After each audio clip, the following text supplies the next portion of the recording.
विमलै शब्दवारिभिः नमश्चाज्ञानजं भिन्नम् तस्मै पाणिनये नमः। अज्ञानान्धस्य लोकस्य ज्ञानाञ्जनशलाकया चक्षुरुन्मीलितं येन तस्मै पाणिनये नमः। तस्मै पाणिनये नमः। तस्मै पाणिनये नमः। धन्यवादः, बहुत धन्यवादः। हम अधुना मनीष महोदयां निवेदयामि अग्रे कक्षा आरम्भं करोतु कृपया। सर्वेभ्यो नमो नमः। आज की कक्षा प्रारंभ करते हैं।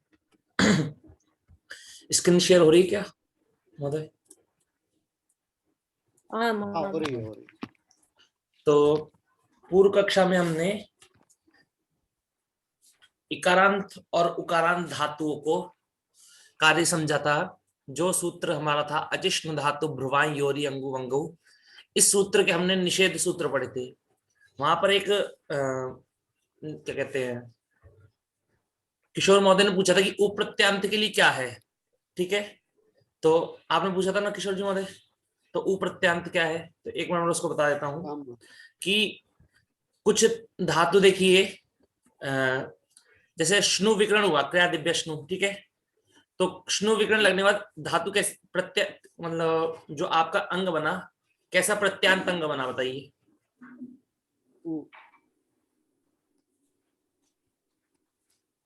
जैसे श्नु, आपने श्नु लगाया, उकारांत उकारांत बना। ठीक है, हाँ, उकारांत बना पर श्नु प्रत्यांत है। श्नु विकरण लगा है, पर उसके अंतिम में कौन सा है, वो भी तो उकारांत है कि नहीं है महोदय? तो श्नु प्रत्यांत के लिए तो बोला गया है। एक मिनट मैं आपको एक मिनट लिख के समझाता हूं, तो आप सभी लोग समझेंगे। एक मिनट,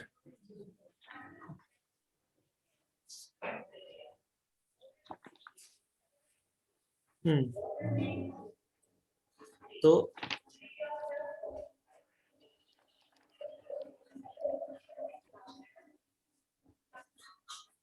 यहां देखिएगा, देखिए ये धातु आपकी ची धातु है और श्नु विकरण है। ठीक है, श्नु विकरण है। और दूसरी दाई आपकी धातु है तन धातु। ठीक है, तन धातु है किस गण की? तनादिगण की। तनादिगण की धातु है। अब तनादिगण की धातु है तो क्या है, तन जिसके आदि में है उस गण को क्या कहते हैं महोदय? तनादिगण। तो तन धातु हो गई। अब इससे विकरण कौन सा लगता है? तो तनादि क्रीभ्या उहु, उ विकरण लगता है। ठीक है, तो हमारा विकरण लग गया उ। ठीक है, अब इन दोनों को हमने जोड़ दिया तो देखिए श्नु में बचेगा केवल नु। ठीक है, तो चिनु बन गया। और यहां पर हमने उ को जोड़ दिया तो क्या बना महोदय? तनु। तनु। अब इन दोनों में अंतर क्या है बता सकते हैं आप? आपको दिखाया मैंने भी अंतर, तो क्या अंतर था? एक में श्नु प्रत्यांत है और एक उ प्रत्यांत है। तो जो हमने सूत्र पढ़ा था अचिष्णु धातु भ्रुवां योरी अंगु वंगु, वो उवंग करता है, किसको करता है? केवल श्नु प्रत्यांत को। उ प्रत्यांत को करेगा क्या? नहीं करेगा, केवल श्नु प्रत्यांत को करेगा। तो जो श्नु प्रत्यांत धातु होगी उसको ही अजादि अपित प्रत्यय के परे होने पर क्या होगा? उवंग आदेश होगा। ठीक है महोदय, उवंग आदेश होगा। और जो केवल सामान्य धातु होगी, कैसी होगी महोदय? जो केवल सामान्य धातु होगी उसको क्या होगा? जब अजादि अपित प्रत्यय आया तो क्या होगा? क्योंकि यहाँ पर अचिष्णु धातु भ्रुवा योरी अंगु वंगु लगेगा नहीं, तो वहां पर आपको सामान्य इको एनर्जी सूत्र के द्वारा क्या कर देना है? यण कर देना है। तो जैसे तनु प्लस अंति आया,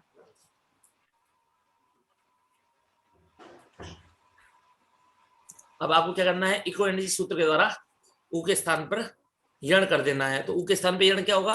वह। ठीक है, और जोड़ देंगे तो तन्वंती, तन्वंती बन जाएगा आपका। ठीक है, तो इसका समझाने का तात्पर्य ये था कि ये रहा आपका जो मैंने आपको दिखा रहा था।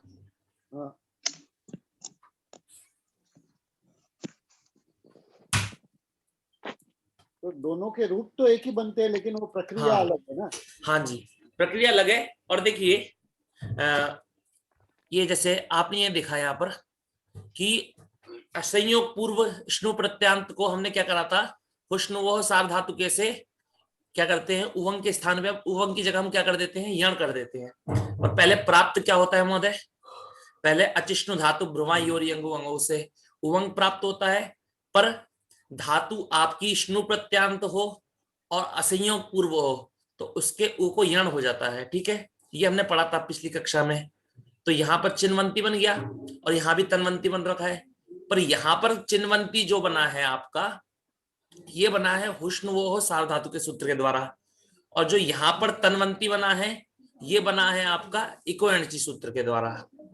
हुआ तो दोनों में यण है, पर क्या हुआ है, इसमें सामान्य यण हो गया क्योंकि इसमें कोई सूत्र प्राप्त ही नहीं था। ठीक है, इसमें अचिष्णु धातु प्राप्त नहीं था तो इसलिए सामान्य इन्होंने यण कर दिया। पर इस वाले में जो एक श्नु प्रत्यांत है तो अचिष्णु धातु बोला गया है, तो श्नु प्रत्यांत को उवंग होता है, तो पहले उवंग प्राप्त होता है, फिर हुष्णुवोः सार्वधातुके से उवंग को बाध देता है यण। तो क्या हो गया कि इसमें सामान्य यण हो गया और उसमें विशेष करके हुष्णुवोः सार्वधातुके के द्वारा यण हुआ। ठीक है, तो ये है, आपको जब प्रक्रिया पढ़ेंगे आप तो आपको अच्छे समझ में आ जाएगा। ठीक है, अब आज की कक्षा में जो प्रारंभ करना है तो ऋकारांत के लिए प्रारंभ करना है। ठीक है महोदय, अब ऋकारांत के लिए देखिए थे सूत्र आया आपका। सबसे पहला सूत्र क्या है, रिंग शयग लिंगशु। पहला सूत्र आज की कक्षा का रिंग शयग लिंगशु। ये सूत्र कहता है, देखिए क्या लिखा है महोदय, श प्रत्यय परे होने पर। श प्रत्यय कब परे होगा ये बता सकते हैं आप, कोई बता सकता है श प्रत्यय कब परे में मिलेगा, श विकरण। तुदादिभ्यः श। तुदादिभ्यः शः, तो तुदादिगण की धातुओं से श विकरण होता है। अब इन्होंने बोला श प्रत्यय परे होने पर ऋकारांत धातुओं को रिंग आदेश होता है। क्या बोला है महोदय, श प्रत्यय परे होने पर ऋकारांत धातुओं को रिंग आदेश होता है। अब श प्रत्यय पर में मिलेगा तो कैसी धातुओं को मिलेगा श प्रत्यय, पार्थ सारथी महोदय जी, श प्रत्यय किन धातुओं को मिलेगा, जो तुदादि गण की होंगी। ठीक है, तो इससे हमें पता लगा कि श तुदादि गण की जितनी भी धातु ऋकारांत धातुओं होंगी उनको श प्रत्यय के परे होने पर रिंग आदेश होता है। समझ में आया महोदय, समझ में आया आप सभी को? क्या समझ में आया महोदय, बता सकते हैं कि श प्रत्यय कब मिलेगा ये बताइए पहले। तो अभी बताया कि तुदादि गण की धातु होगी, तुदादिभ्यः शः, तुदादि गण की धातुओं से श विकरण होता है। ठीक है, ये इतना स्पष्ट हो गया आपका। अब श प्रत्यय तुदादि गण की धातुओं से ही मिलेगा, तो ये कह रहा है कि तुदादि गण की में जितनी भी ऋकारांत धातुएं हैं, तुदादि गण के अंतर्गत जितनी भी ऋकारांत धातुएं पड़ी गई हैं उनसे श प्रत्यय के परे होने पर उनके री के स्थान पर रिंग आदेश हो जाएगा। तो अब देखिए, सबसे पहले लिख के दिखाता हूं। अब ये देखिए,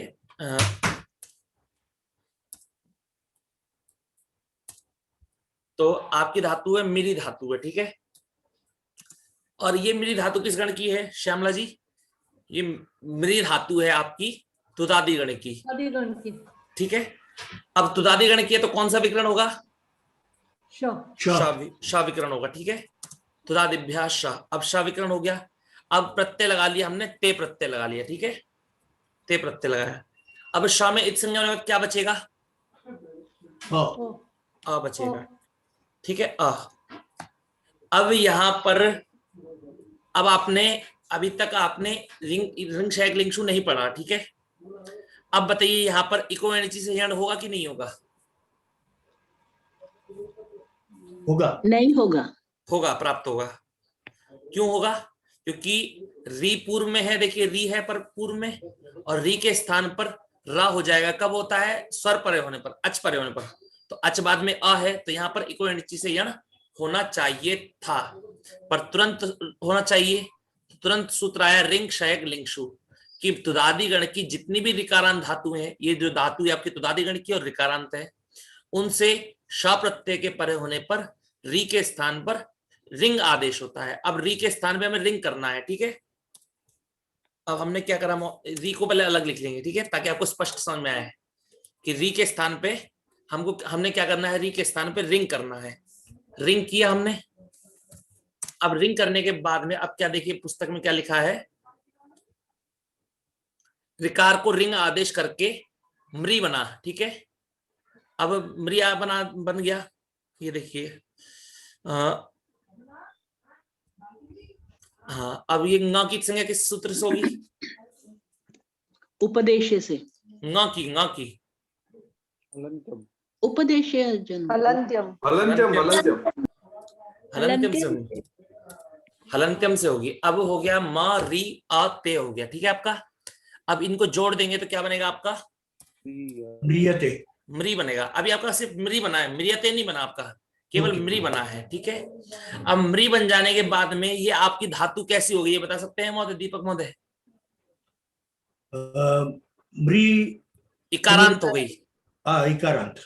देखिए, हमको इकारांत अंतिम वाले से मतलब होता है हमें, ठीक है। हमें ये बोलने की जरूरत नहीं पड़ती कि इसकी उपधा में र है, हमें अंतिम इकारांत है, उकारांत है या हलंत है, इससे यही हमें बहुत फोकस करना होता है, ठीक है। तो इकारांत हो गई। अब ये धातु आपकी इकारांत बन गई है। तो मैंने आपको एक सूत्र पढ़ाया था अभी पूर्व कक्षा में ही कि इकारांत धातुओं को, अब सबसे पहले ये अब इतना समझ में आया। अब देखते हैं, अब ये अप्रत्यय बाद में है, ठीक है। ये अप्रत्यय कैसा है आप बता सकते हैं? अप्रत्यय की पहचान कर सकता है कोई? आजादी, हाँ, आजादी, अपित, आजादी अपित सार्वधातुक, ठीक है। अब देखिए, आजादी अपित है ना, तो इस कारण से यहाँ पर गुण निषेध हो जाएगा, होगा कि नहीं होगा? होगा होगा। गुण निषेध हो जाएगा। तो एक सूत्र आपने पढ़ा था कि जब गुण निषेध हो जाता है तो इकारांत धातुओं को इयंग आदेश होता है और उकारांत धातुओं को उवंग आदेश होता है। पढ़ा था नहीं पढ़ा था आपने? तो इकारांत धातु है मृ, तो इसको क्या हो जाएगा, इसके ई के स्थान पर इयंग आदेश हो जाएगा। इयंग में बचेगा केवल इय। अब जोड़ देंगे तो क्या बनेगा? म्रियते, म्रियते, म्रियते, ठीक है, म्रियते बना। तो एक आपको एक बात तो समझ में आ गई, क्या समझ में आया कि यहां अब आप ये देखिए, लिखा है श प्रत्यय परे होने पर ऋकारांत धातु को रिंग आदेश होता है। तो जो मृ था, मृ को श प्रत्यय के परे होने पर क्या हो गया, री के स्थान पे रिंग आदेश हो गया। और रिंग आदेश होने के बाद क्या बना, मृ अ ते बना, ठीक है। अब उसके बाद सूत्र लगा अचिष्णु धातु भ्रुवाई योरि अंगु अंगु, सूत्र से इयंग आदेश करके मृय आते बना और जोड़ दिया तो मृयते बना। ऐसी प्रकार द्रि से जोड़ेंगे तो द्रियते बनेगा, ठीक है। ध्री से जोड़ेंगे तो ध्रियते बनेगा, ठीक है। आपका समझ में आया? अब इतना ही समझना है, और अगर ज्यादा विचार करना है तो इस सूत्र के ऊपर भी कर सकते हैं और विचार, आपको और किसी को कोई दिक्कत? ठीक है, तो अब आगे चलते हैं। अब ये बताइए, ओष्ठ वर्ण का ज्ञान किस किस को है? ओष्ठ वर्ण कौन कौन से होते हैं? दंतोष्ठ, नहीं, दंतोष्ठ वो तो बिल्कुल ठीक है, है? उपदमान्यम, उपदमानीय नाम ओष्ठौ, ठीक है। तो ऊ ले लिया आपने, ठीक है, और पावर ले लिया, ठीक है, बिल्कुल। तो अब देखिए, एक सूत्र कहता है जिस दीर्घ रिकार, अब सबसे पहले आपको यहां पर क्या पकड़ना है, दीर्घ रिकार दो प्रकार का मिलेगा आपको, रिकारांत अंग दो प्रकार का होता है। सबसे पहले समझ में आपको कौन सा रिकारांत अंग की बात हो रही है? दीर्घ की, दीर्घ की, क्योंकि अगर रिकारांत मतलब देखिए, अब इसका लिखा है ना इन्होंने इको एनर्जी सूत्र, अगर रिंग शैंग लिंगशु नहीं लगता है, ठीक है, तो आपका इको री के स्थान पर आजादी कित प्रत्यय पर होने पर इको एनर्जी से सामान्य यण आदेश आपको कर देना है, ठीक है, समझ में आया? अब देखिए, रिकारांतांग, दीर्घ रिकारांतांग दो प्रकार का होता है, आप सब लोग समझिएगा। तो इसको समझने के लिए आपको केवल ओष्ठ वर्ण का ज्ञान करना है। किसका ज्ञान करना है महोदय? ओष्ठ वर्ण का। ओष्ठ वर्ण जैसे ले लीजिए प फ ब भ म, ठीक है, और व भी ले लीजिएगा। क्यों? क्योंकि व का भी स्थान क्या होता है, वकारस्य दंत ओष्ठम, तो ओष्ठ से तो होता है वो भी। तो अब ये कह रहे हैं, ये दो ग्रुप बना रहे हैं। क्या बना रहे हैं? दो ग्रुप। तो कह रहे हैं कि एक ग्रुप तो ऐसा हो गया जिस जैसे मतलब देखिए मैं यहाँ पर लिख के दिखाता हूँ आपको। हाँ,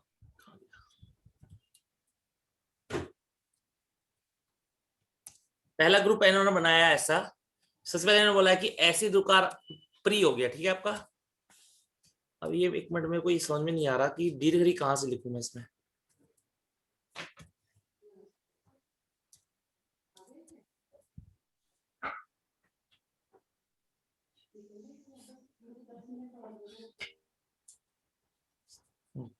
महोदय अल्टरनेट ग्रुप में जाइए कीबोर्ड पे। कीबोर्ड पे हाँ वो आपका कीबोर्ड ओपन कर लीजिए, संस्कृत कीबोर्ड। एक मिनट, मिल गया महोदय। ये रहा, ये दिखा रहा है ऑल्ट प्लस एक्स से ही दिखा रहा है। नहीं आप सिंबल से ले रहे हैं ना, हाँ जी, लेकिन आपके कीबोर्ड पे ही मिल जाएगा। आप एडिशनल ग्रुप में देख लीजिए, एडिशनल ग्रुप कहाँ होता है मतलब? या अल्टरनेट कीबोर्ड ओपन कर लीजिए आपका संस्कृत कीपैड का। तो सिस्टम ट्रे में राइट क्लिक करके उस पर ये सिस्टम समझ में नहीं आ रहा मेरे को महोदय, कहाँ पर? नीचे वाले लाइन का राइट कॉर्नर, राइट बॉटम अरे, कॉर्नर आपका वो में नीचे संस्कृत पानी का बाहर सभी लिखा हुआ है नीचे। अच्छा ये। Iya. हाँ, Lucino tu. तो अब इसमें इसमें वो संस्कृत को क्लिक करके कीबोर्ड भी ऑन कर लेना है उसका।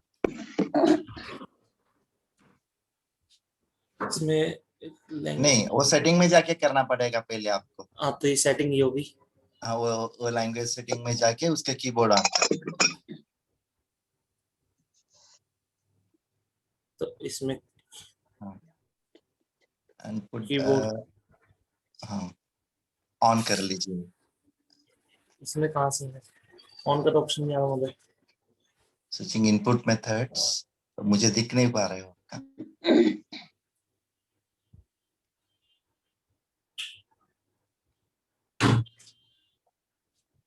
ये कीबोर्ड ऊपर में है, वही वही होगा क्या? हाँ वही संस्कृत, हाँ इंस्क्रिप्ट। अब इसमें कुछ use the desktop language bar with its available, इसमें कर ले इनपुट मेथड। नो नहीं उससे नहीं होगा। तब इनपुट लैंग्वेज व्हाट कीज, तो ऐसा करते हैं ना, तब तक लिख लेते हैं, हाँ ओके, बाद में मैं आपको विचार मैं करेंगे। बता देता हूँ। जी हाँ भरत जी, ये सभी को बताइएगा 5 मिनट कक्षा के बाद में, तो सभी को प्रॉब्लम होता है लिखने में। हाँ ठीक है। ठीक है। अब देखिए प्री, अब यहाँ से ले लेंगे। अभी तो प्री ले लिया हमने, और ये प्री हो गया और व्री हो गया, ठीक है। या अभी आप लोग ये समझिएगा, ये जो एक री दिखा रहा हूँ ना मैं, इसको दीर्घ समझ लीजिएगा, ठीक है। अभी तो नहीं तो फिर मेरे को एक बार ये कर सकता हूँ मैं, एक मिनट कॉपी करके कॉपी कर रहा हूँ महोदय, कॉपी कर रहा हूँ।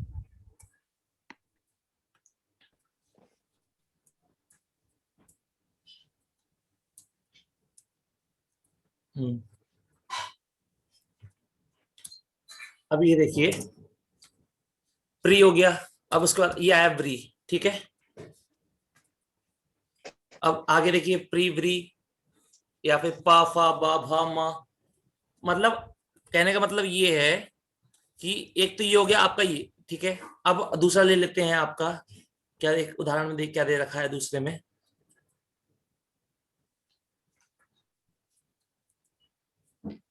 तात्री, ठीक है। अब और ये इन दोनों में कितना अंतर है आपको समझ बताना है।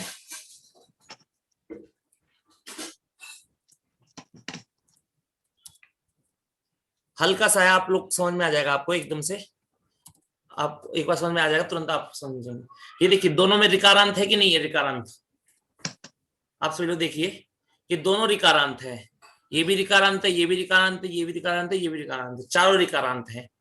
पर इनमें अंतर क्या है कि इन दो ऋकारांत के पूर्व में ओष्ठ वर्ण है। कौन सा वर्ण है महोदय? ओष्ठ वर्ण। ऐसा वर्ण जिसका उच्चारण करने पर हम ओष्ठ से उच्चारण होता है, ठीक है। और इधर देखिए इन दोनों ऋकार के पीछे ऐसा वर्ण है जिनका उच्चारण स्थान ओष्ठ से नहीं होता है, ऐसा समझिए।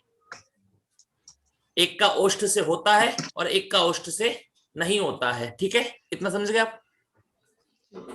तो ये सूत्र कहता है, अभी देखिए सूत्र का क्या है, जिस ऋकार के पूर्व ओष्ठ वर्ण होता है उस ऋकार को उर आदेश होता है, ठीक है। समझ में आया?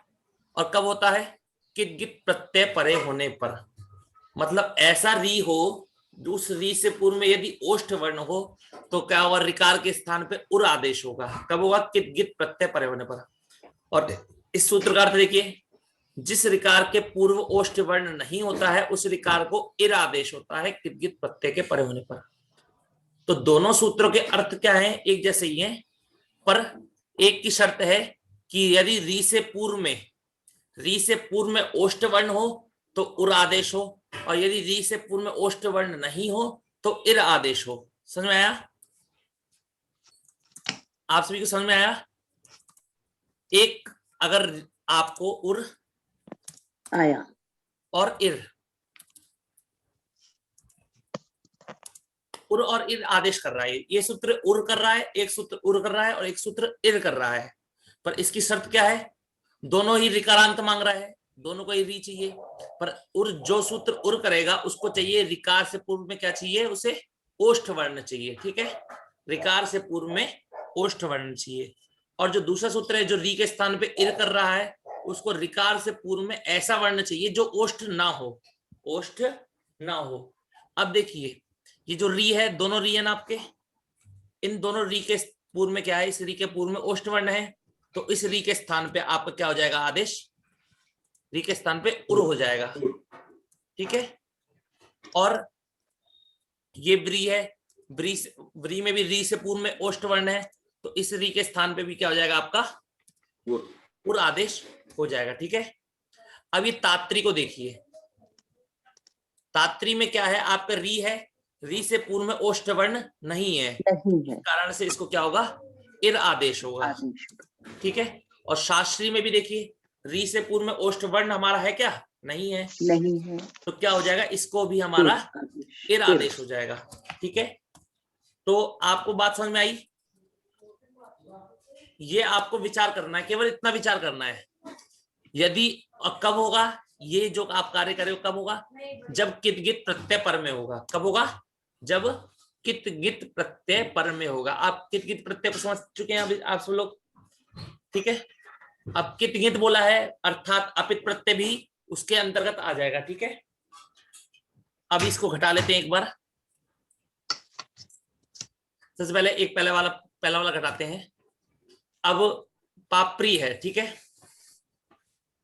इसको यहां से आप सभी लोगों को दिख रहा है?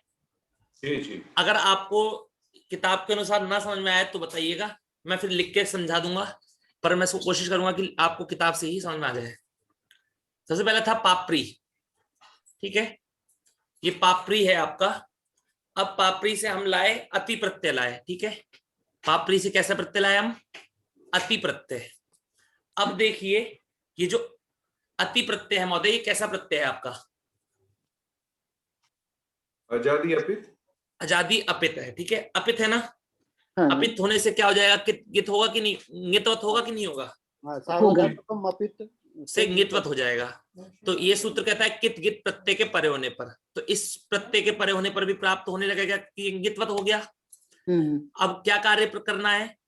जो ऋकारांत धातु है, जिस ऋकार के पूर्व ओष्ठ वर्ण होता है उस ऋकार को उर आदेश होता है। तो री के स्थान पे उर कर दिया, तो पापरी था तो क्या हो गया? पापुर हो गया आपका, ठीक है। समझ में आया आपको? पापुर प्लस अति पापुरति। इसी प्रकार वावरी प्लस अति था तो वावरी के स्थान पे क्या? री के स्थान पे वावरी में जो वा है ऋकार से पूर्व में ओष्ठ वर्ण है, तो क्या हो गया? री के स्थान पे उर हो गया, तो वावुर प्लस अति बावुरति, ठीक है। बाभरी प्लस अति बाभुरति और मामरी प्लस अति मामुरति, ये मामुरति। आपका हो गया, ठीक है। किस कारण से हुआ कि अपित प्रत्यय है, ठीक है, और अजादी अपित है, तो र है हल वर्ण आपका और आ आपका अच वर्ण है, तो आपका दोनों आपस में मिल गए।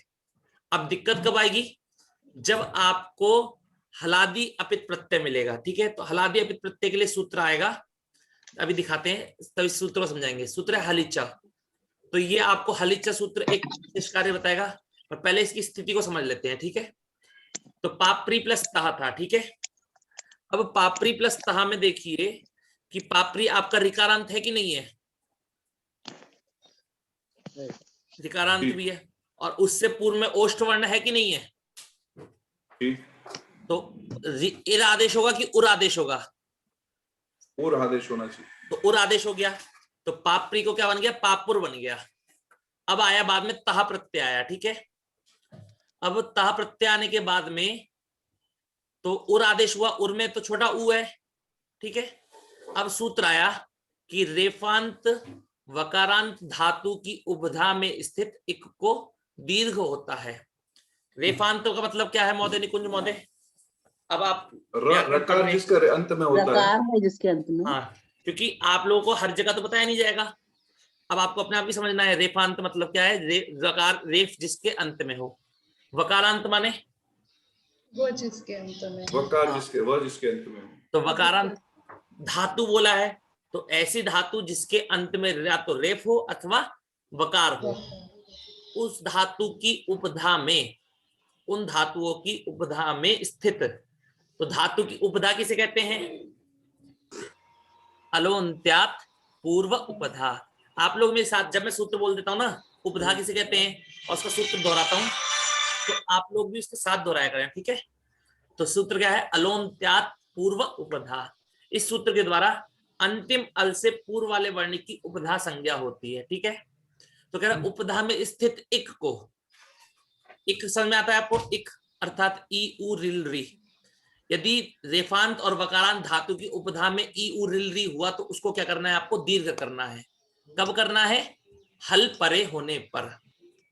कब करना है महोदय, हल परे होने पर, ठीक है। अब देखिए, जब आपने पापुर बना लिया, पापरी प्लस तह था, तो पापरी में जो री को हमने उदोष्ट पूर्वज से सूत्र के द्वारा री के स्थान पर उर आदेश कर दिया, तो हमारा पापुर प्लस तह बना, ठीक है। अब पापुर जो है हमारा, अब ये रेफांत हुआ कि नहीं हुआ, ये बताइए जी, रेफांत हुआ, ठीक है। अब रेफांत हुआ है तो क्या हो जाएगा, रेफांत, इसकी उपधा क्या है, उपधा में क्या है, उ, तो उपधा में स्थित इक है कि नहीं है, उ है, इक के अंतर्गत आता है, तो इक को दीर्घ होता है, तो इसको दीर्घ कर देंगे। कब होता है, हल परे होने पर। कब होता है महोदय, हल परे होने पर, हल परे होने पर, ठीक है। तो हल पर में है तह, तो इसको क्या जाएगा, ऊ को दीर्घ हो जाएगा, तो पापूर तह बन जाएगा, ठीक है। आपका क्या बना, पापूर तह। इसी प्रकार पापरी प्लस था, तो पापूर था, पापरी प्लस वह, पापूर वह। समझ में आया महोदय आपको, नहीं समझ में आया? नहीं अभी तो आया, हाँ अभी तो आ गया ना। अब चलते हैं, इर आदेश करते हैं, ठीक है। अब उर आदेश तो कर दिया, अब सूत्र आया इर आदेश करने के लिए, कौन सा सूत्र आया, ये दोनों सूत्र याद कर लीजिएगा कि उदोष्ट उर आदेश करता है उदोष्ट पूर्वस्य, और इर आदेश करता है रीत धातु, ठीक है। ये मेरी बैक वॉइस आ रही है? नहीं सर क्लियर है आवाज तो आपकी। अच्छा, तो अब देखिए समझ में आया आपको कि इर आदेश करता है रीत धातु, सूत्र इर आदेश करता है। अब सूत्र चलते हैं आगे, तात्री प्लस अति है। अब ये तात्री में जो री है, इस री से पूर्व में ओष्ठ वर्ण है कि नहीं है, नहीं है, नहीं है, ओष्ठ वर्ण नहीं है, तो हमको क्या करना पड़ेगा, उर आदेश न करके इर आदेश करना होगा। तात्री में इर आदेश करेंगे, क्या बनेगा, तातिर बनेगा, और तातिर प्लस अति तातिरति, शास्त्री प्लस अति तो शास्त्री है, तो शास्त्री को इर आदेश हो जाएगा, तो क्या हो जाएगा, शाशिर, शाशिर अति, शाशिर अति। अब चलते हैं हलादि में, क्योंकि ये अति प्रत्यय अपकित है, इसलिए कारण से हो गया। अब चला है हम इसमें,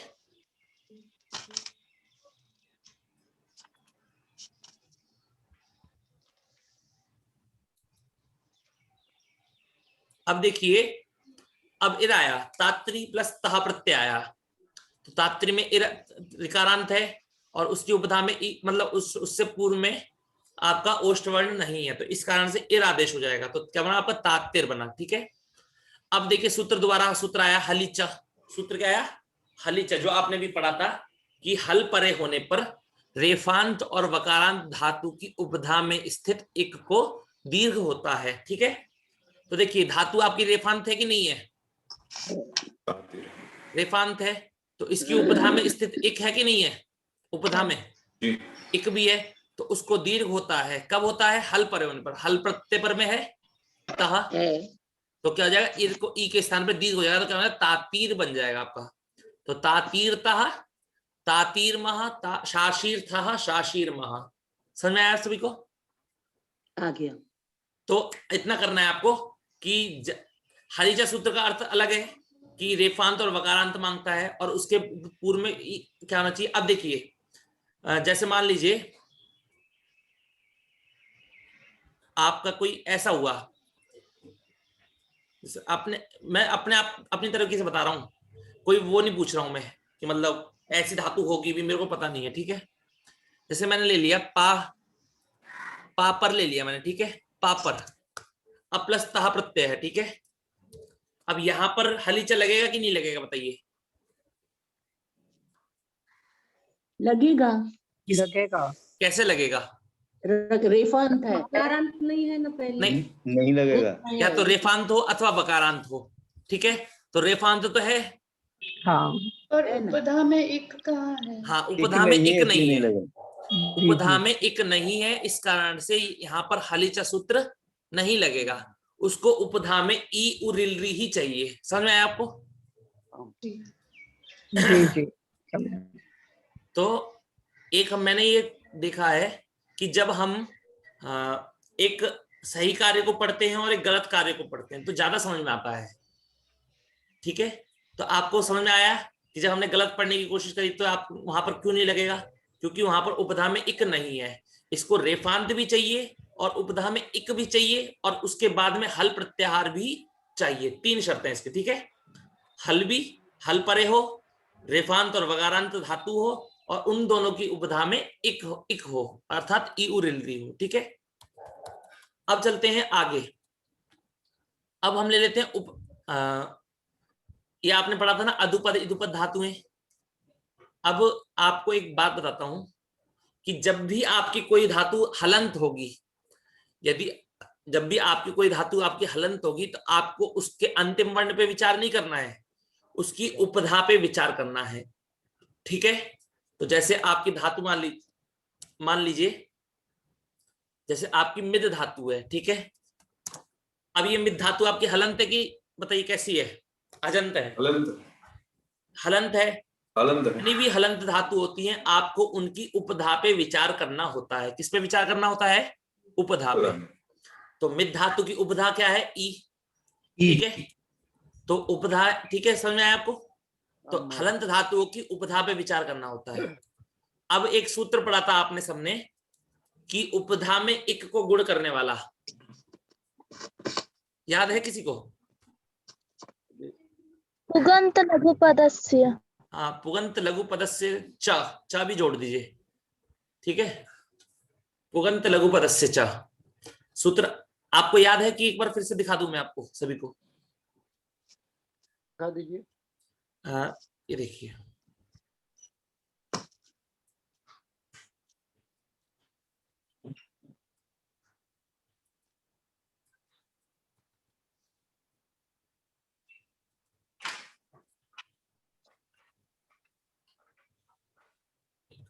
लघु इक को गुण होता है। उपधा के लघु इक को गुण होता है। अंग की उपधा के लघु इक को गुण होता है। ठीक है, तो सूत्र क्या कहता है? उपधा के लघु इक को, तो आपको जैसे विद धातु है, ठीक है, तो विद धातु में आपने देखा कि धातु हलंत है, तो मैंने आपको बताया अभी कि जो भी धातु आपकी हलंत होगी आपको उसकी उपधा पे विचार करना है। और यदि उपधा में लघु इक होगा, कैसा इक होगा? लघु इक होगा। इक तो हो पर केवल लघु इक हो, ठीक है, तो उसको क्या हो जाता है? गुण होता है। ठीक है, समझ में आया आपको? कब होता है? तो पहले तो सूत्र कहता है कि पित्त मतलब सार्वधातुक और आर्धातुक प्रत्यय के परे होने पर, ठीक है। बाद में हमारा अर्थ बनता है कि पित्त प्रत्यय परे होने पर ही गुण होगा और कित गित से भिन्न आर्धातुक प्रत्यय परे होने पर होगा, ठीक है। तो यहां पढ़ लेते, अब चलते हैं आगे अपने स्थान पे।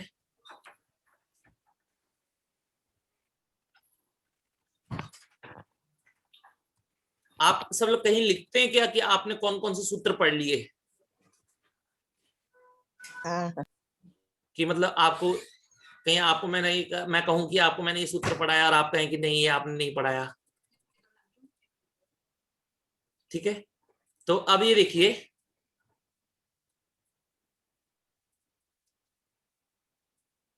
हाँ,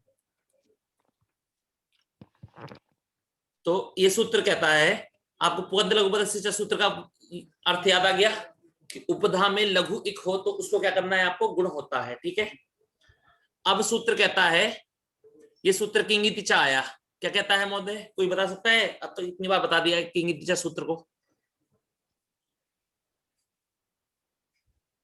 कोई है ऐसा जो बताए? कित गित प्रत्यय परे होने पर हाँ। निषेध होता है। निषेध होता है। हाँ, एक मतलब कित गित प्रत्यय परे होने पर गुण और वृद्धि का निषेध होता है।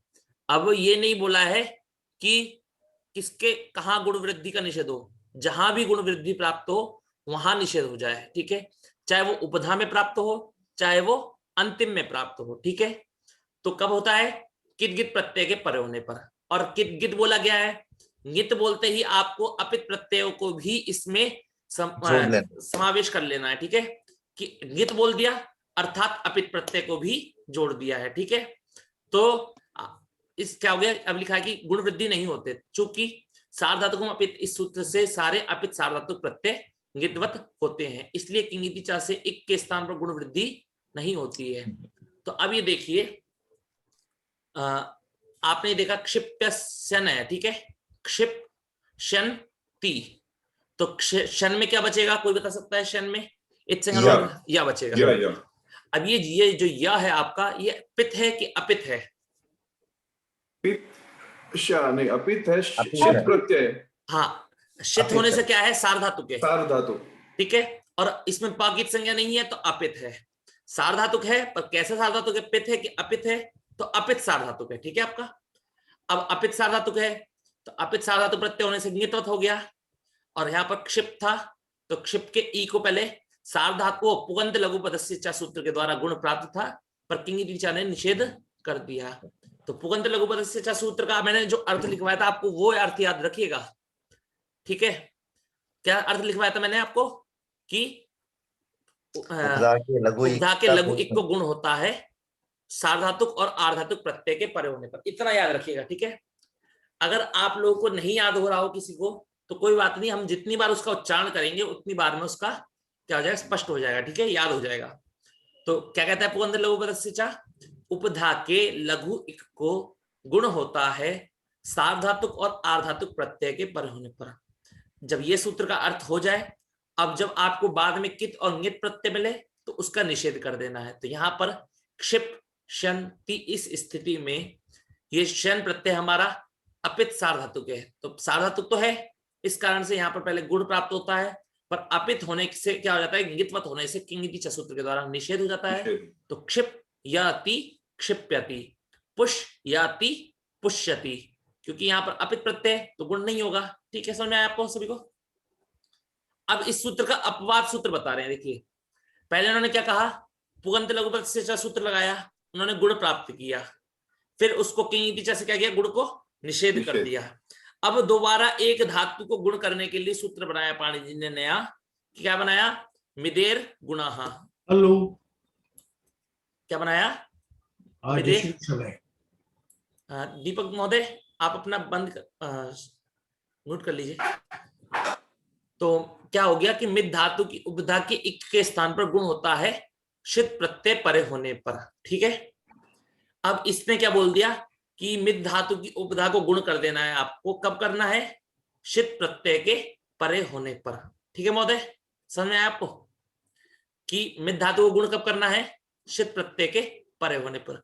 तो ये देखिए मिद शन ती, तो यहाँ पर ये शन प्रत्यय है, ये आपका शित है कि नहीं है? पहले यहाँ पर स्टार्टिंग से समझते हैं।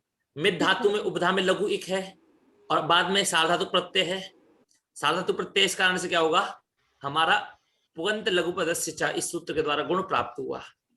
फिर ये जो शन प्रत्यय ये हमारा अपित प्रत्यय है, हलादी अपित प्रत्यय है, तो इस कारण से किंगिति से सूत्र के द्वारा गुण निषेध हो गया। फिर सूत्र आया दोबारा मिदेर गुणः, तो उसने क्या कह दिया कि मिद धातु को शित प्रत्यय के परे होने पर गुण होता है। ठीक है, तो ये किस सूत्र का अपवाद है बता सकते हैं? किंगति च किंगिति च सूत्र का। हाँ, क्योंकि वो गुण का निषेध कर रहा था और इसने गुण प्राप्त करवा दिया। केवल किस धातु के लिए करवाया महोदय? केवल मात्र मिद धातु के लिए करवाया है। ठीक है, तो आप सभी लोग केवल मिद धातु का, जब हम लोग मिद धातु के बारे में पढ़ेंगे, मिद धातु, हाँ, जब हम मिद धातु के बारे में पढ़ेंगे तो आपको इस सूत्र का स्मरण करना है। ठीक है, मिदेर गुणा का, इस सूत्र का। अब देखिए आगे, ये सूत्र आप पढ़ चुके हैं, मृजेर वृद्धि पढ़ चुके हैं, नहीं पढ़ चुके हैं? पढ़े हैं जी, ये मृज धातु पढ़े हैं, क्योंकि ये कहता है कि मृज धातु के स्थान पर वृद्धि होती है। कि तो मृज धातु के स्थान पर जहां गुण प्राप्त था उस जगह आपको वृद्धि करनी है। ठीक है, तो मृज धातु को गुण नहीं होता है, क्या होता है? वृद्धि होती है। ठीक है, फिर आपको मैंने ये भी पढ़ाया था किंगित्य ज्यादा उवेश्यते, ये भी पढ़ाया था कि यदि आपको अब जब किदगित प्रत्यय पर होने पर किंगिति से सूत्र से इस वृद्धि का निषेध हो गया, कहा गया है। ठीक है, तो किंगिति से सूत्र ने कहा कि किदगित प्रत्यय पर होने पर गुण और वृद्धि का निषेध होता है। तो जो मृज धातु को वृद्धि प्राप्त थी वो कृतगित प्रत्यय पर होने पर निषेध हो जाएगा उसका, तो मृज को मृज ही रहेगा। ठीक है, तो देखिए, तो ये मृज है आपका, मृज प्लस ता प्रत्यय है आपका। ठीक है, तो इस ता पहले हम ती प्रत्यय लगाते हैं। ठीक है, ती प्रत्यय लगाते हैं पहले, तो मृज धातु है, तो यहां पर क्या हुआ, ये ती हमारा पित प्रत्यय है, तो यहां पर मृज धातु को सार धातु को पुगंत लघु पदस्य च सूत्र के द्वारा गुण प्राप्त होता है। अब गुण होता तो क्या बनता महोदय बता सकते हैं? मृज को मर्ज, मृज को मर्ज होता, मृज को गुण करते तो री के स्थान पे अर होता।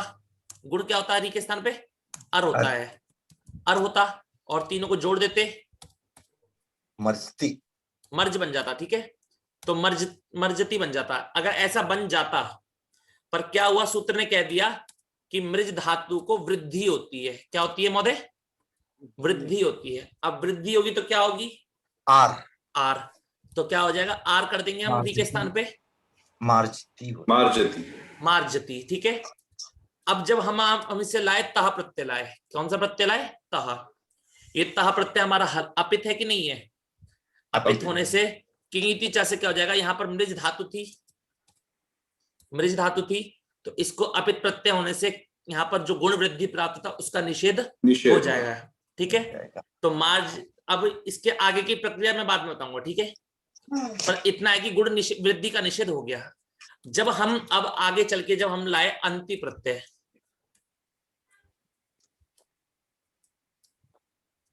ठीक है, तो अब क्या हुआ, ये अंति प्रत्यय जो है हमारा, ये कैसा प्रत्यय है बता सकते हैं? आजादी अपित, आजादी अपित प्रत्यय है। इस कारण यहाँ पर अपित है, इस कारण से क्या था, यहाँ पर गुण वृद्धि का निषेध प्राप्त हो गया, वो निषेध हो गया।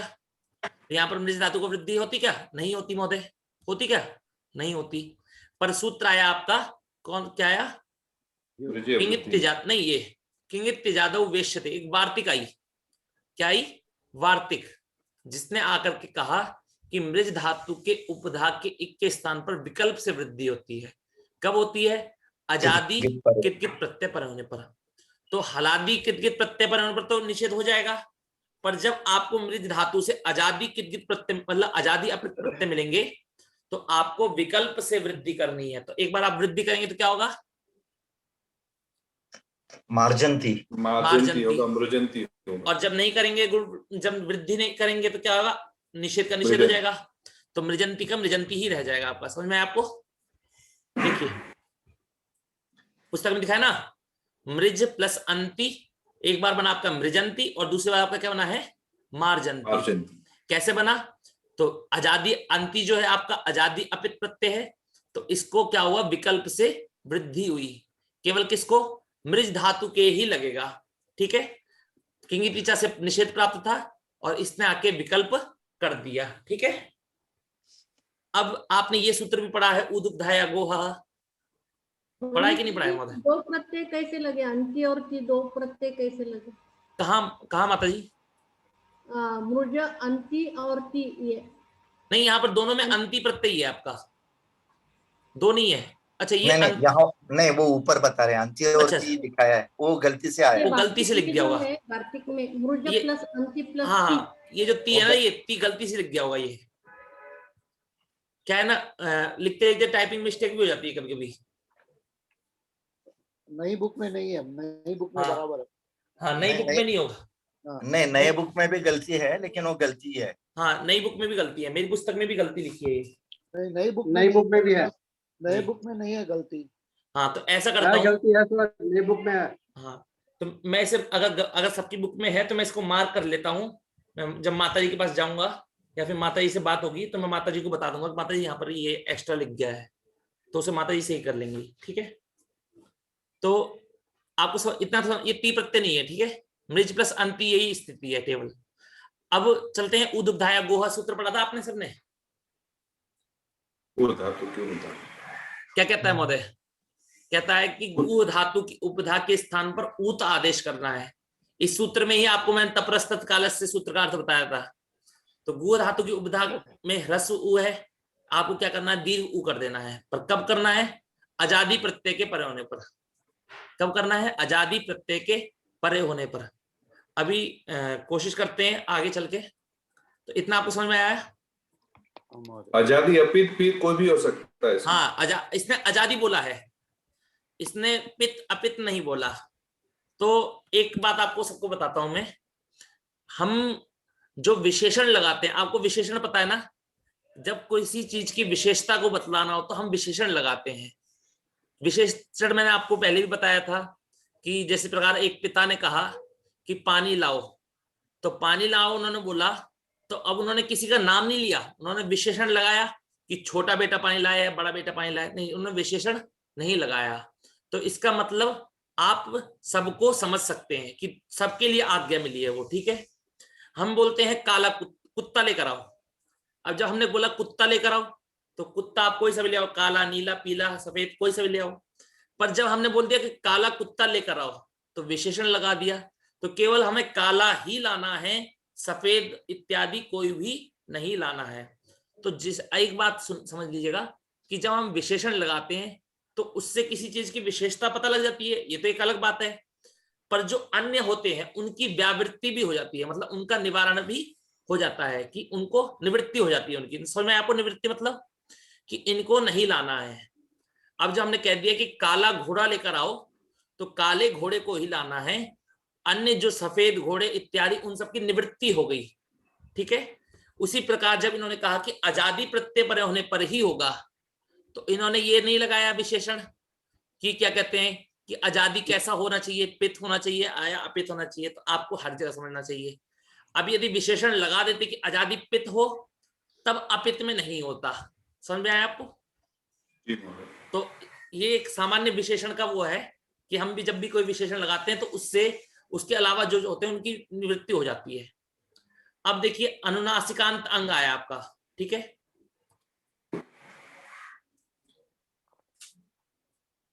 तो सबसे पहले आपका ये सूत्र दिख रहा है आपको, ये इसमें आपको धातु याद करनी पड़ेंगी। ठीक है, अब आपको ये समझ लीजिए कि पढ़ाने को मैं 1 मिनट में पढ़ा दूं, ठीक है आपको सभी को, पर आपको धातु याद करनी पड़ेंगी। ठीक है, और कैसे याद करनी पड़ेंगी मैं बताता हूं आपको। ये सूत्र है, इस सूत्र का नाम भी याद कर लीजिएगा, बड़ा थोड़ा लंबा नाम है इस सूत्र का। अनुदात्तो पदेश वनति तनोत्यादीना मनुनासिक लोको झलिक किंगिति। अब देखिए इसने किंगिति बोला। किंगिति बोलने का मतलब क्या होता है महोदय? कि कित और गित। और जब इसने बोला है झली किंगिति, झली विशेषण लगा दिया, तो झली से आपको समझना है झला दी। क्या समझना है आपको? झला दी। झल प्रत्यय। झल प्रत्याहार आदि में हो, ठीक है ना। तो झलादि कित गित प्रत्यय परे होने पर, अब पहले देखिए एक होता है कित गित, ठीक है। अब हमने उसमें विशेषण लगा दिया कि झलादि कित गित होना चाहिए। कैसा कित गित होना चाहिए? झलादि कित गित। तो झलादि कित गित परे होने पर यह सूत्र क्या करता है? इन 15 धातुओं के अनुनासिक का लोप करता है। अब अनुनासिक वर्ण कौन कौन से होते हैं ये बता सकते हैं आप? यमगणनम। हाँ, न्यमगणनम, ठीक है। तो व्यंजनों में तो न्यमगणनम होते हैं, ठीक है। और स्वरों में तो आपको पता ही है, स्वरों में चिन्ह होता है ऊपर की तरफ। तो ये व्यंजन कह रहा है, तो व्यंजन का लोप करने के लिए कह रहा है, इसका मतलब क्या है? ये जो म न ये सब जो न्य म ग न होंगे, इनका लोप करना है। कब करना है हमें? जब आपका झलादि कित गित प्रत्यय पर में होगा, ठीक है। इसको समझते हैं, कैसे समझते हैं। सबसे पहले हमने पहले गम धातु ले लेते हैं, ठीक है महोदय। धातु क्या हमारी? गम। अब क्ता प्रत्यय लगाते हैं, आप लोग बोलते होंगे ना, क्ता प्रत्यय लगाते हैं, क्ता क्तवतु ये सब प्रत्यय लगाते हैं। तो गम धातु से हमने क्ता प्रत्यय लगाया, ठीक है। अब इसको क्ता में इत संज्ञा होने पर क्या बचेगा बता सकते हैं? ता बचेगा, ठीक है। तो गम ता बचा आपका। अब ये जो ता प्रत्यय है, इसमें जो ता है, इसका आदि वर्ण कौन सा है? ता। आदि वर्ण नहीं, कित का की इत संज्ञा हो गई, इत संज्ञा होने से कित बचा, ठीक है। अब कित का तो चला गया, का तो चला गया ना। जब का जाएगा तभी तो हमारा कित कहलाएगा, और कित होने के बाद अब हमारा क्या बचा? ता बचा केवल। अभी ता कैसा प्रत्यय बता सकते हैं? आदि में ता है। हाँ, कित प्रत्यय हो नहीं, हलादी हुआ ना। हलादि कित। समझिए इसे। पहले मैं आपको बताता हूं, उसके बाद आप लोग सभी बताइएगा, ठीक है। ये जो ता प्रत्यय बचा आपका, इसमें जब ता की इत संज्ञा हो गई, ता में का की इत संज्ञा हो गई, तो आपका क्या बचा? ता बचा। तो इसका आदि वर्ण क्या है ये बता सकते हैं आप? इतना आदि वर्ण बताइए क्या है? हलादी। ता ता हलादी। ये देखिए, पहले आपको यहाँ पर दिखाता हूँ। धातु है हमारी गम। मनीष महोदय, हाँ विंडोज कंट्रोल ओ दबाइए, आपका कीबोर्ड आ जाएगा। अच्छा महोदय। विंडोज कंट्रोल ओ, एक के साथ। हाँ जी, ये आ गया। तो री ह्रस्व। भरत जी कौन से बोले? विंडोज कंट्रोल हो? हाँ जी, विंडोज कंट्रोल ओ। हाँ, ताकि, लेकिन एक कंडीशन है, आपका कीबोर्ड एनेबल्ड रहना चाहिए। अच्छा, वो सेटिंग में से करना पड़ेगा पहले। ठीक है। मनीष महोदय का था, इसलिए मैंने ये बताया। जी जी जी, वो करते हैं। टाइप करने में बहुत मुश्किल होती है हम लोग को ये संस्कृत में। जी। महोदय, एक IME डाउनलोड कर लीजिए, ये बहुत मुश्किल वाला कीबोर्ड है। आप कीबोर्ड के बगैर भी टाइप कर सकते हैं, आपका फिजिकल कीबोर्ड से। प्रमुख IME डाउनलोड कर लीजिए। प्रमुख IME? हाँ, फ्री है, सभी कर सकते हैं। ठीक है। तो अभी देखिए आप सभी लोग गम प्लस, अब आपने लगाया ता प्रत्यय, ठीक है महोदय। आप सभी को दिख रहा होगा गम प्लस ता। अभी एक ता में कितने शब्द है मैं आपको दिखाता हूं। सबसे पहला है क, दूसरा है त, और तीसरा है आ, ठीक है। समझ में आया आपको सभी को? गम ता, गम से हमने ता प्रत्यय लगाया, तो का की संज्ञा किससे होगी महोदय? लशक्व तद्धिते। हाँ, का की संज्ञा होगी लशक्व तद्धिते से। और उसके बाद अब हमारा बचा ता बचा, ठीक है। अब ये देखिए ता प्रत्यय में हमारा आदि वर्ण कौन सा है? ये जयश्री जी, नोटेशन ऑफ। किसी को अनोटेशन ऑफ करना पड़ेगा, एक कोई कर रहा है फिर से।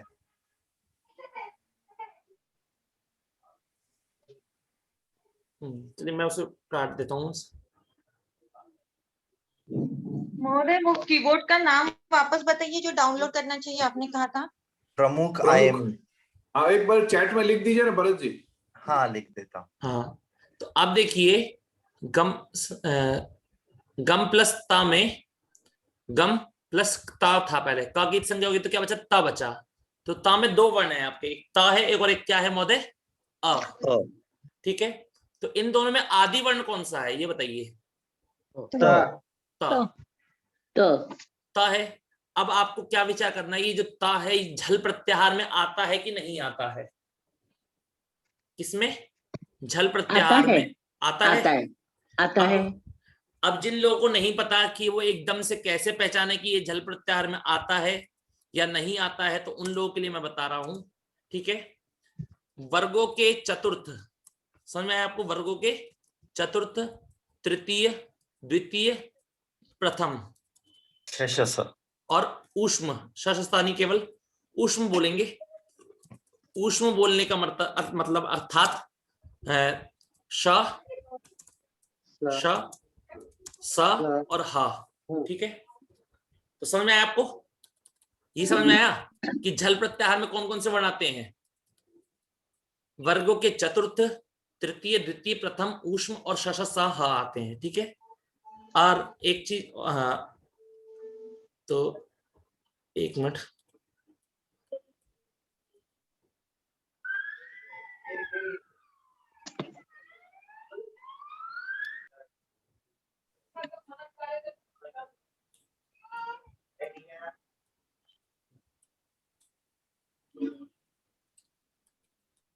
ये देखिए आपको ये दिख रहा है,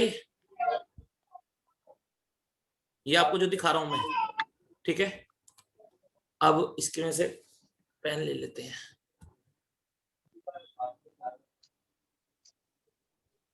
अभी देखिए इसमें सबसे पहले मैंने क्या कहा आपसे, कोई बता सकता है मुझे?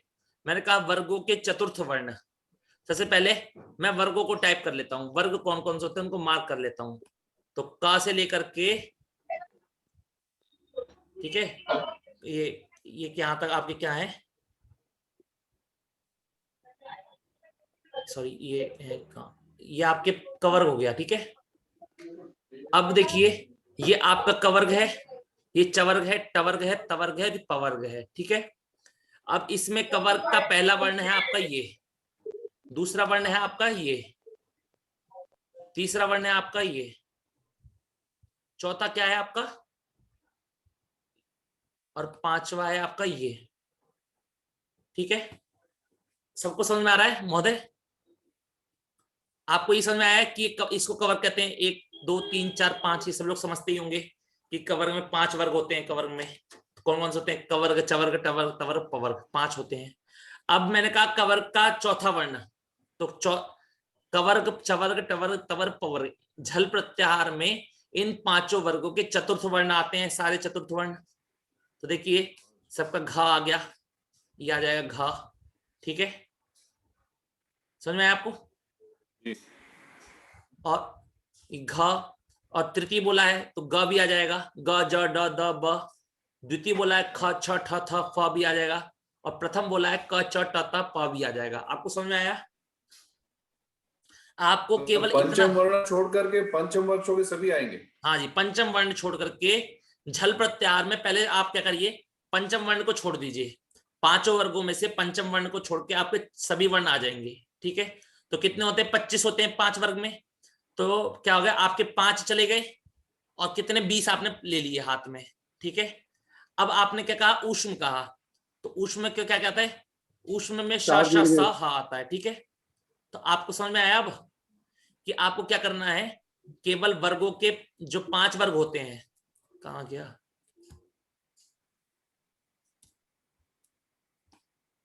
हाँ, जो आपके 5 वर्ग होते हैं महोदय, तो आपको उसमें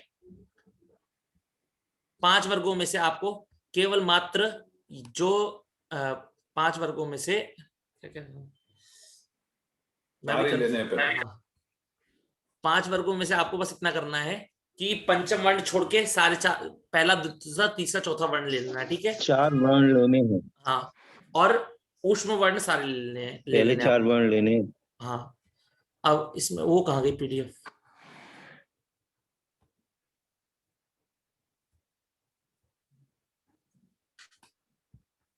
तो अब ये देखिए, इसको मैं क्लियर कर देता हूं।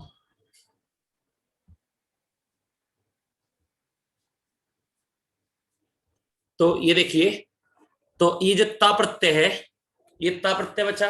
अब ये ता प्रत्यय झलादी है कि नहीं है, आपको कैसे पता लगेगा? बता सकते हैं मुझे? क्यों?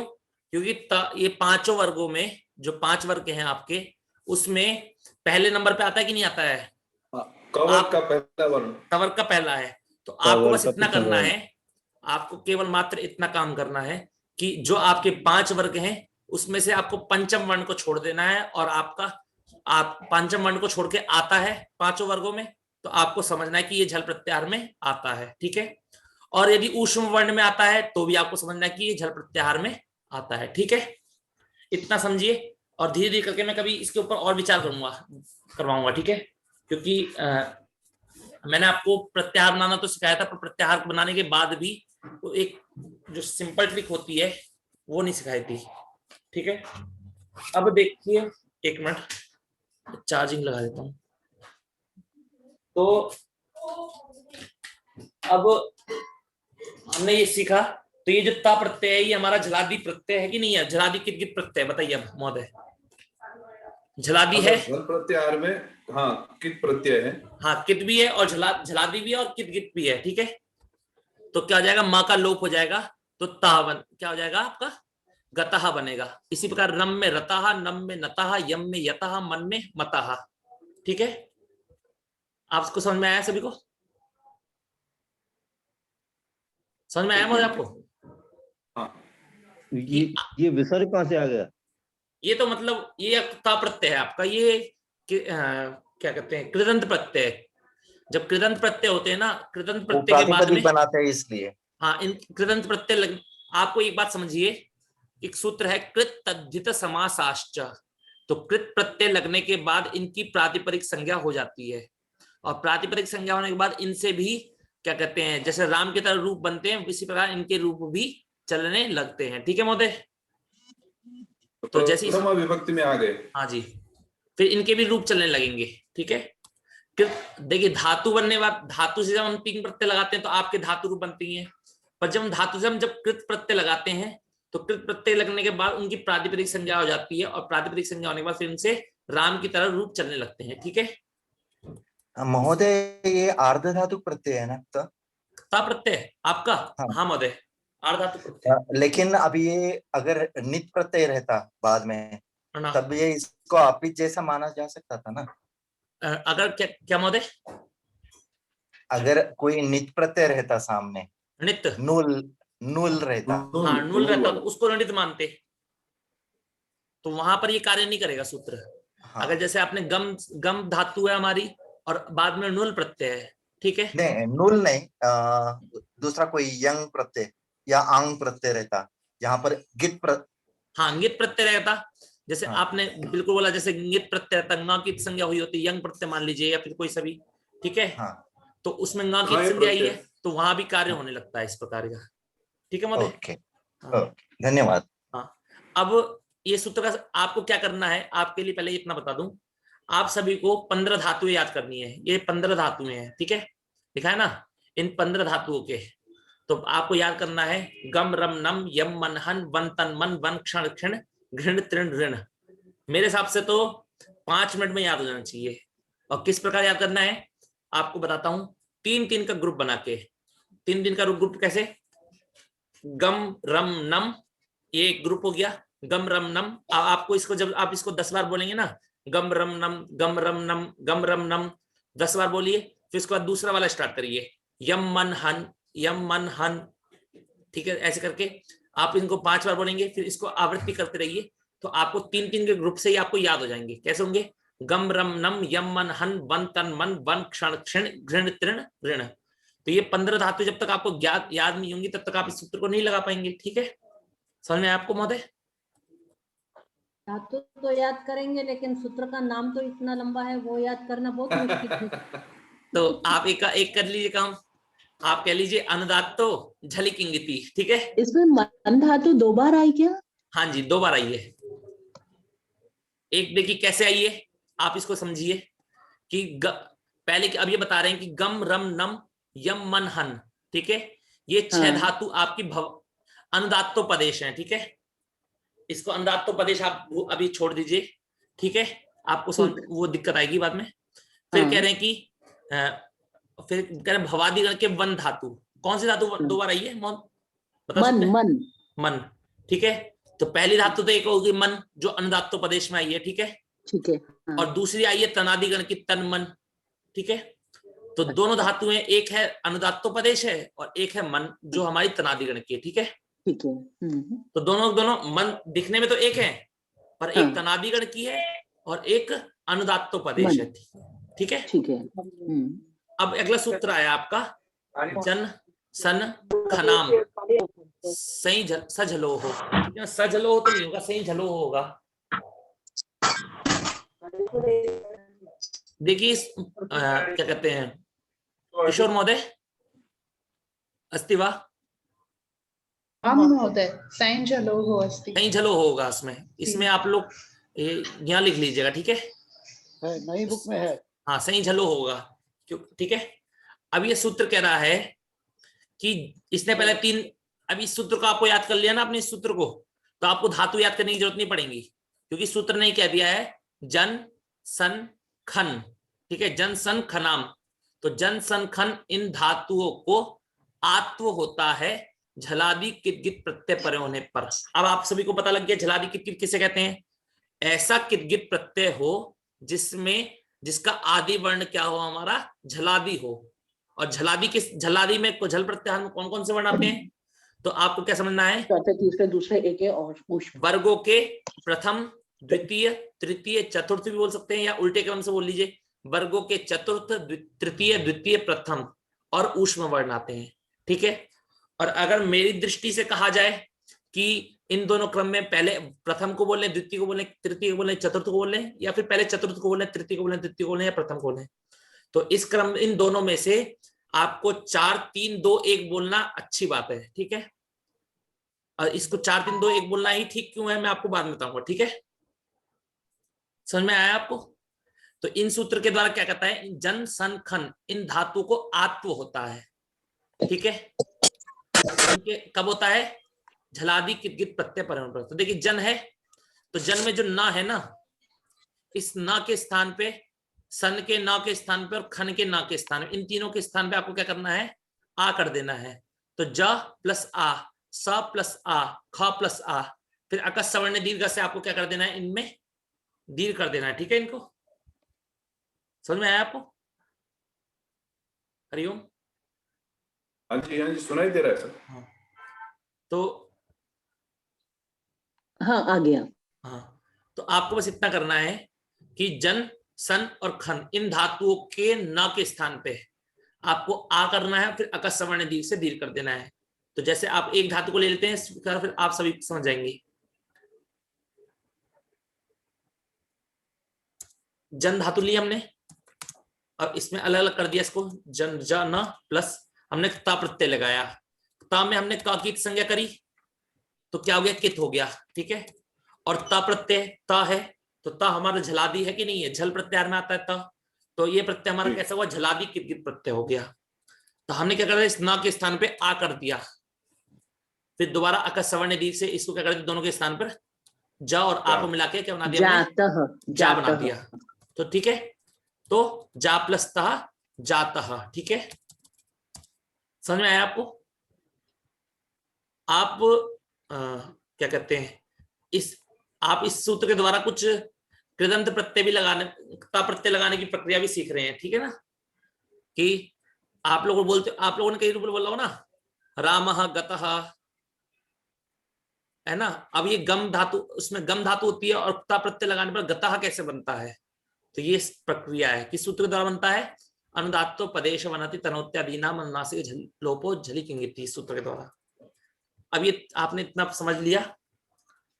अब दोबारा अब ये क्या कह रहा है, अनुनासिकस्य क्विझलोहो किंगिति। ठीक है, तो आपने अब ये बता सकते हैं, मैंने आपको अभी तक कितनी धातु पढ़ा दी, 15 पहले 18 पढ़ा दी। ठीक है, अब ये कह रहे हैं उन 15 और 3 18 धातु को छोड़कर जो भी धातु आपके अनुनासिक वर्णांत मिले, अनुनासिक वर्णांत आप लोग समझते हैं क्या, अनुनासिक वर्ण जिसके अंत में हो। हाँ बिल्कुल सही, अनुनासिक वर्ण जिसके अंत में हो। अनुनासिक वर्ण क्या है आपका, न्या मा गा ण नम। ठीक है, तो ये आपके अनुनासिक वर्ण है। तो इन धातु बचे, तो इन 18 धातु को छोड़कर जो भी आपकी धातु अनुनासिक हुई, उनकी उपधा को आपको क्या करना है, दीर्घ करना है। उनकी उपधा को क्या करना है, दीर्घ करना है। कब करना है? अब देखिए इसने उपधा बोला है, इसने ये नहीं बोला कि उपधा में इसको आ चाहिए या ई चाहिए, इक चाहिए या लघु इक चाहिए, दीर्घ इक चाहिए, ऐसा कुछ नहीं बोला है। केवल क्या बोला है, उपधा होगी तो उस उपधा को आपको दीर्घ करना है। ठीक है, तो अब देखिए धातु है आपकी तंतम, कब होगा? झलादि कित गित प्रत्यय परे होने पर और क्वी परे होने पर। तो क्वी के लिए तो हम अभी पढ़ेंगे नहीं, केवल किसके लिए पढ़ेंगे? झलादि कित गित के लिए। ठीक है, तो तंतम प्लस तह। अब क्या करना है आपको? तंतम में देखिए म है म, अब ये तम बताइए, तंतम इन 18 के अंतर्गत आता है कि नहीं आता है? बताइए। 18 में तो नहीं है। नहीं आता है, तो आपको क्या करना है? 18 से भिन्न है, तो आपको क्या करना है? झलादि कित कित प्रत्यय के परे होने पर इसकी उपधा को क्या कर देना है? दीर्घ कर देना है। तो उपधा में क्या है? अ है, तो इसको दीर्घ करिएगा तो ताम हो जाएगा। तो तन ताम तह, और माँ को फिर अब आगे कुछ सूत्र लगते हैं तो माँ को ना बन जाता है। ठीक है, तन ताम ता बनेगा। इसी प्रकार देखिए महोदय यहाँ तह प्रत्यय तो झलादि नहीं है। ता झलादि प्रत्यय महोदय झलादि नहीं है आपका? नहीं, तह कैसे यानी झलादि है वैसे, लेकिन हाँ। तह प्रत्यय तो वो इसमें सार्वधातुक अपित प्रत्यय है ना। अपित है ना, अपित होने से गितवत होगा कि नहीं होगा महोदय? गितवत हो गया। हाँ, अब लेकिन गितवत तो आर्ध धातु प्रत्यय है। हाँ, ता हमारा आर्धातुक प्रत्यय है, तो हमें तो उससे मतलब नहीं है ना महोदय। एक तो जैसे है नहीं ना, ये तो ये सार्वधातु देखिए प्रत्यय। ये अपित प्रत्यय, ये जो आपका ता प्रत्यय है ये आपका अपित प्रत्यय है कि नहीं है? हाँ और ये जो ता प्रत्यय है ये आपका ये कित प्रत्यय है। हाँ ठीक है, तो ये अपित प्रत्यय होने की वजह से ये किंगित को सार्वधातुकम अपित इस सूत्र के द्वारा ये अपित किसके उत्तर हो गया? गितवत हो गया, इसके वत गितवत। ठीक है, हाँ और इसमें का कित संज्ञा है इसलिए कित है। हाँ ठीक है, हाँ तो आपको यहाँ पर दोनों के उदाहरण दिए गए हैं, ये ता अपित होने से गितवत हो गया और इसमें का कित संज्ञा तो कित हो गया। ठीक है, इसमें आपको ये ध्यान नहीं देना कि ये आर्ध धातु के ये वो है, नहीं, इसको कित गित से मतलब है।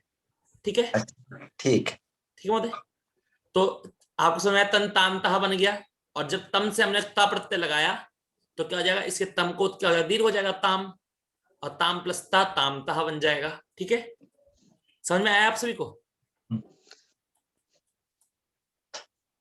आप सभी लोग सोच रहे होंगे इतना सारा कैसे याद करेंगे, है ना? इसीलिए मैंने बोला था सर 45 मिनट का रख के थोड़ा 10 मिनट का रिसेस देते हैं।